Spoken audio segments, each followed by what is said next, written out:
Hey guys, it is Friday, November 29th, and it's important to mention the date because today is the only day that you can get this game that we're looking at right now on my tabletop. This is Fury Hardball, made by Play.com. Right now, it's available as part of the Digital Friday, Black Friday sale that's going on at Play.com. It's $9 plus $6 plus another $6 for a couple expansion sets. It's the base game that comes with 2 boards and 6 teams that you see spread out on the table already. I'm set up to play a game, and some other materials like tokens for keeping track of the action. I made my own. I'll show those in a minute. And a quick reference card for automating base running. And it is a great alternate reality sports game. This is not based on baseball. It's not based on wiffle ball. It's not based on cricket. It's sort of a mashup of all three. And it's a lot of fun to play solo. That's what we're going to be showing today on the Facebook community page. Paul and Travis just did a head-to-head game using Tabletop Simulator. So if you want to see how it plays with 2 players, I invite you to watch their video that's being uploaded probably right now if you didn't watch it live. And what we're going to do today is I'm just going to run through a game so you guys can see how it works in practice. Things that don't come with the game, obviously, dice. It's a PDF. By the way, it's a PDF download. This is not a shippable game yet. Maybe someday it will be, but right now it's a PDF download. You will get a set of instructions. It's only I'm going to say 4 pieces of paper to print out the instructions, and then you'll have to print and cut your own player cards. And what else? And you're going to have to supply your own dice. So right now I've got my D10. You're going to need a D10 to play this game. I've got my 2 different colored D6 dice for the solo pitch and swing calls. And I've got a 3D printed decider die. I'm sorry, Fury die, not a decider die, a Fury die with the square, triangle, and circle all printed on there. So I made that with my 3D printer. And there's actually, for those of you that have a 3D printer, there's a .stl file available on I think PlayNow's website that Sam Avalone created that you can download and print. This is a design that I made myself. So there's that. And then finally, I always use a silver dice for base running decisions. So there's that. And then I guess I'll show. So instead of using the current batter, pitch with look, runner on safe base, and runner on bonus base cutouts that come with the game, I went ahead and made my own pitching with look 3D printed token. I've got either runner on the bonus base or runner on the safe base. The number indicates how many runs you score when the runner comes home from that base, and a token to indicate who's up to bat. Now, for those of you who wanted a little bit of an idea what this game's about, let me actually use one of these game boards to sort of describe what Fury Hardball is. Take a look at this game sheet. By the way, I've laminated it. Obviously, it's a PDF download, but if you've got access to a laminator, it's nice to do that just to make it a little bit more sturdy. You've got a slinger and 2 fielders. That's the size of it for the defense. They have a slinger, 2 fielders, and you'll notice that the batters will go down here, and you can kind of see baselines to a safe base and a bonus base here. And anything to the right or left, just like baseball, is foul, and if you hit it over there, it's going to be an out. This dotted yellow line is there to indicate that anything between the pitcher and the batter is also foul. So a weak dribbler is going to be an out. So really the only fair territory in Fury Hardball is the area beyond the pitcher out here in the outfield. And the outfield isn't that deep. Think of a wiffle ball field where the fence is kind of close, and what we've got is pretty much just a high wall right back here. If the ball hits the wall, that's same as a baseball home run. It's called a dinger in Fury Hardball. If the ball lands safely in the air past this dotted line, past the pitcher, that's going to be a pinger. The runner can choose to run to first or run to second. If he chooses to go to first, he just takes that uncontested. He gets to stay on first. If he scores from there, it's right back to home. There's no base running in Fury Hardball. It's just from home to a base and from the base back to home. So score from here, it's worth 1 run. Score from here, it's called the bonus base, it's worth 2 runs. It's that simple. Once a runner is on base, he can choose to try to steal home if he wants. There's no catcher in Fury Hardball, though, so if the runner tries to steal home from either base, the pitcher just tries to peg him with the ball. That's how he gets the runner out. And when pitching, since there's no catcher, there's just a metal plate behind home. And if the batter swings and misses or doesn't swing and the ball hits that plate, it's a zinger, and that's worth 2 outs. Note that the game is only 1 inning long. If you're a cricket fan, it's 1 innings long. The visitors get to score as many runs they can in their inning, and then the home team tries to score more and win the game. The number of outs is 9 for regular rules, and international rules you get 10 outs. And also included in the international rules, kind of a nod to cricket, once a runner successfully steals home from either base, they get to return to that base. And it's a little bit like Fury football in a way, in the way their extra point system works there, where you can keep trying to score until you fail. It's the same thing here. You can keep trying to steal over and over if you want in the international rules version of this game. So that adds a really neat dynamic and puts a premium on base running speed when you play with the international rules. So that's just a quick overview. Imagine a small field like wiffle ball. Imagine just going base to base, sort of like cricket. And, I didn't even mention the slinger. That's the pitcher. The slinger throws 1 pitch per batter. That's it. And so it keeps the game moving at a fast pace. Games will average about 10 runs total and will take about 10 minutes to play. So once I get the fielders back set up here, we'll go ahead and show you how it works. So right now, I'm actually playing out a tournament. This is the deciding game between Cleveland and Philadelphia.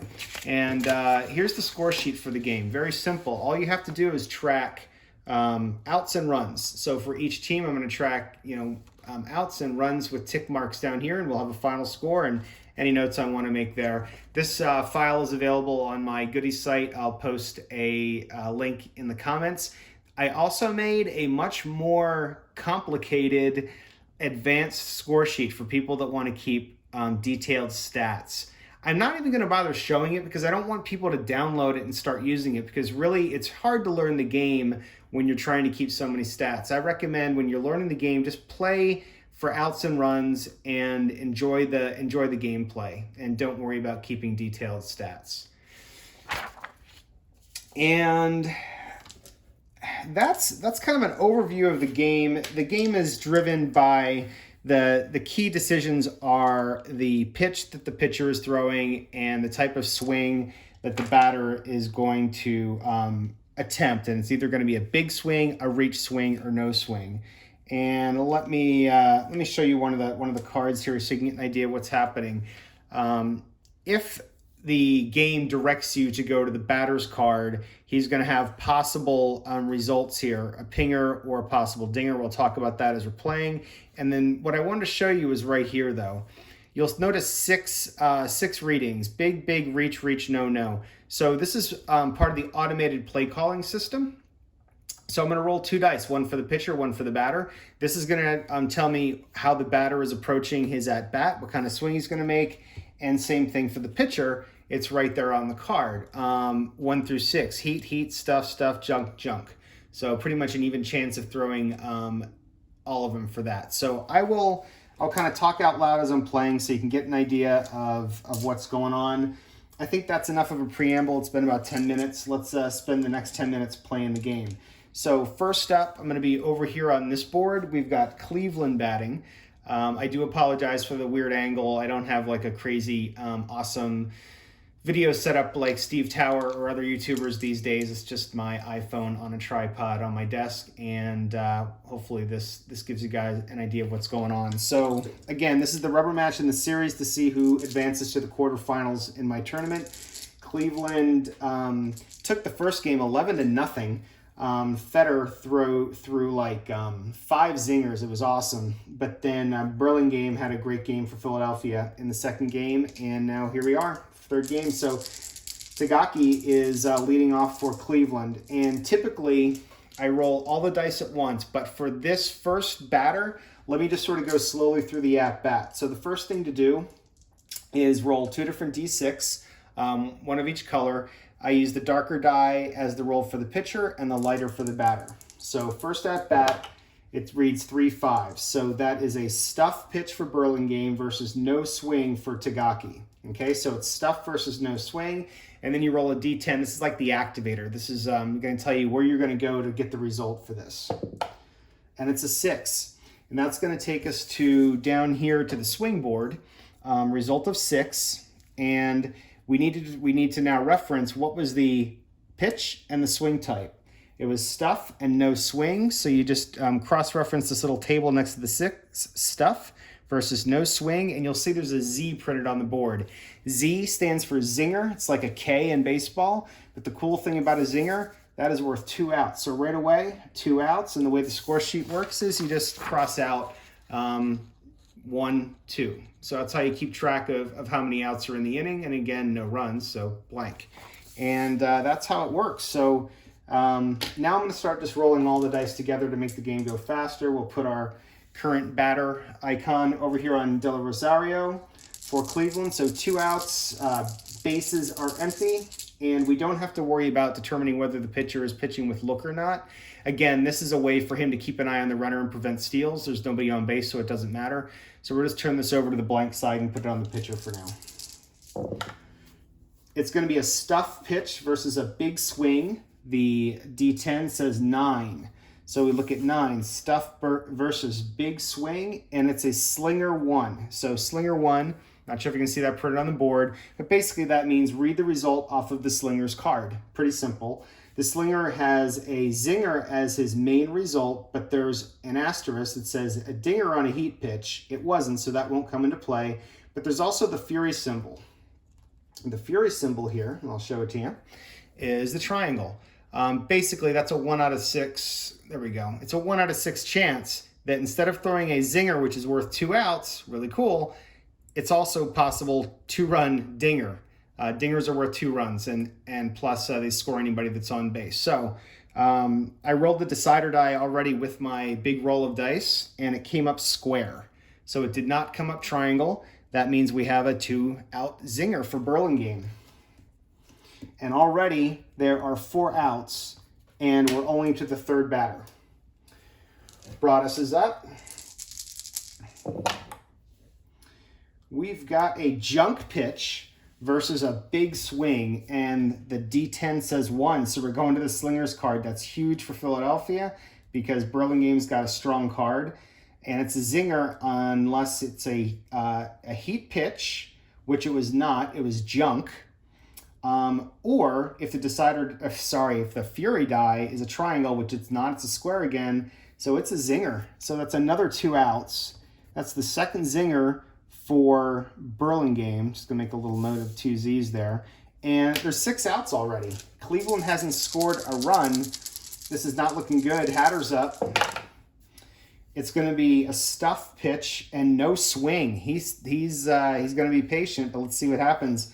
The result is an 8 on the D10. We go to the swing board, and we've got stuff and no swing, and that is a zinger. That's a third zinger for Burlingame. That is 8 outs, and we've gone only once through the order here. We've already have 8 outs, only 1 out to go, and back to the leadoff hitter, Tagaki.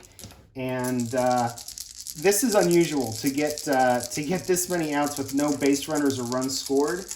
This is looking really good for Philadelphia. 3-1. Stuff versus a big swing on an 8. And it's a zinger. And Burlingame throws a clean game, 9 outs, no runs. So Philadelphia just needs to score 1 run in the bottom of their inning to earn the win. So Palaio's going to lead off against Fetter.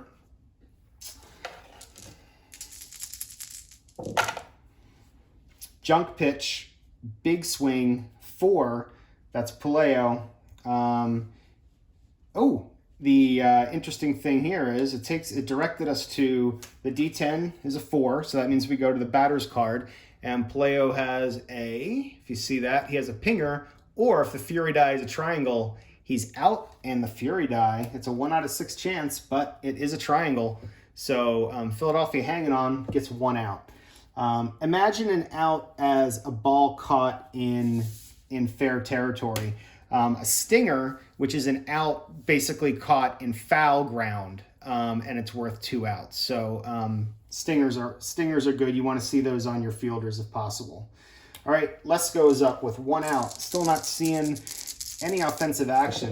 Both teams are kind of tight. Oh, it's a 6-6. That means the junk pitch, no swing, on a 1. Now remember though, so normally you would say, oh, okay, so we'll find out what happened with the swing when you go to 1, the pitcher, but you can't because the batter didn't swing. So you have to go to the board over here. So again, it's junk pitch, no swing, junk, no, it's a ringer. We haven't had this yet, I don't think, so this will be a first. So a ringer is the same as a walk. Basically, Fetter threw the pitch, Lesko just let it go, didn't swing, and it didn't hit the metal board behind home plate. So that is a ringer, and Lesko is now the winning run. When a pitcher throws a winger, the runner gets to advance to the bonus base. So Lesko's on second, and he is a slow runner. So how the automated base stealing system works is you have some runners who their default running result will say out with a possibility of safe on a particular Fury die roll. For these players, when you're playing solitaire, they just always stay on their base. They don't attempt to steal home. So we're not going to worry about any base running with him. But here's an example of someone who has safe as their default reading with a Fury die result for the out. So on that, we would go ahead and roll a die on this chart just to see what the base runner and pitchers decide to do in that at bat, but it doesn't come into play right now. So Bart is up. The possible winning run is on the bonus base. It's a heat pitch versus a reach swing on a 1. That's a zinger unless the decider die is unless the decider die is a circle, which it is. So that's a pinger, and so Barta gets the game-winning hit. It's a 1-run win for Philadelphia. Two runs because he scored the runner from the bonus base, and that's the end of the game. And that took us 7-8 minutes to play. A great pitching performance by Burlingame. Amazing. So that's it. I mean, what else can I tell you about the game? Like you just saw, it can move really fast.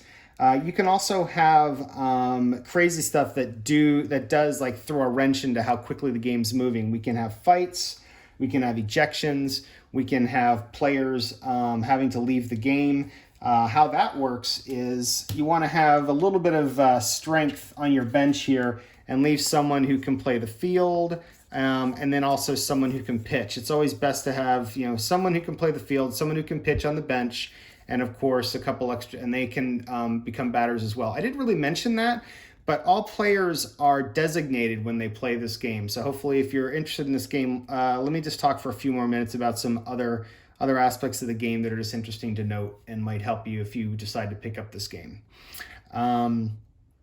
The game works in a designated fashion, meaning once you set your lineup, whoever is the slinger can only sling for that game, fielders can only field for that game, and batters can only bat for that game. You can't move players around the positions. So if you have a player ejected for a fight that comes off the Furious Action table, if they throw a punch, they're ejected from the game, period, and you remove their card from the game. Now, you can replace them from someone from the bench if you have someone who has the ability to play that position.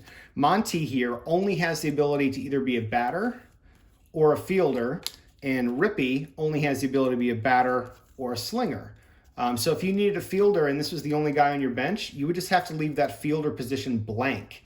meaning it's, obviously going to be harder to make outs in that situation. There is no, okay, so here's when a team might have to forfeit a game, or actually does have to forfeit a game in two situations. When they only can have two people batting, they have to forfeit. You're allowed to have only three people batting. As a matter of fact, there's actually nothing stopping you from doing that really per the rules. You could actually have three batters for the whole game, I think. I've kind of wanted to see, that's sort of like part of the rules that's a little gray, so you could actually play that way if you wanted, but need to maybe firm that rule up with Keith. But if you're down to two, you have to forfeit the game. If you do not have anybody, if your pitcher gets ejected and you don't have another slinger, you have to forfeit the game. That's it. If you lose both fielders, you do not have to forfeit the game, but any pingers, the batter will automatically take the bonus base, and you can no longer have any stingers because, as odd as this sounds, the pitcher doesn't do any fielding, okay? He can't make any outs. So the only way you're going to get outs is by the batter hitting it into foul territory, which would be an out, or the pitcher throwing a zinger, which would be an out. Otherwise, anything hit to the outfield is going to be a pinger now. So, for example, if the board directed you to fielder 3, fielder 3 is blank, it's an automatic pinger, runner takes the bonus base. And then let me just talk a little bit about the international rules. And while I do that, let me show you some of the international teams that you can purchase, because I think this is one of the more cooler aspects, and I think the cricket fans will appreciate. We've got Bangladesh represented. We've got London, England. We've got Colombo, Sri Lanka. Sydney, Australia. Auckland, New Zealand. Johannesburg. Karachi, Pakistan. And finally, Bombay, India. So a good set of international teams. And the difference is when you play the international rules, I have a score sheet that's actually set up for this. Each team will get 10 outs instead of 9. It really just adds another number down here. And like I said, if you have a base runner that tries to steal home and is successful, then they return to that base for the next at-bat, and they can do what they want. They can either hold or they can try to steal again. Again, cool dynamic. One thing I forgot to mention is how extra innings works, because I noticed that in the score sheet, we've got this little X here, and you might be wondering, what is that X for? Well, if the game is tied after the home team gets its 9th out, the score is still tied, basically we don't do extra innings, we just have one extra out. The home team gets one extra out. If they score, they win before making an out, but if they make the out before they score, the visiting team is actually credited with a run, and they'll win the game by 1 run. So, and that's, I think we decided to give that to the slinger as far as the person who earned it. So extra innings works really quickly as well. I think that's all the major stuff. If you have any questions, please let me know. If you want to see me demonstrate another portion of this game which I missed, let me know, and I'd be happy to help out with that. Otherwise, this game, again, only available today, November 29th. Keith last year did the same thing with Fury Football. Because the reaction was so good to the game, it was brought back, I think, at Christmas time and again later in the year, and is now a full-time offering of playnow.com. So if you've never even heard of Fury Football and you're seeing this game for the first time and you're curious what a football variant is, I think I have a Fury Football video on my channel as well, and you can check that out. All right, well, that's it for now. I hope you guys had a great Thanksgiving, and we'll talk to you later. Bye.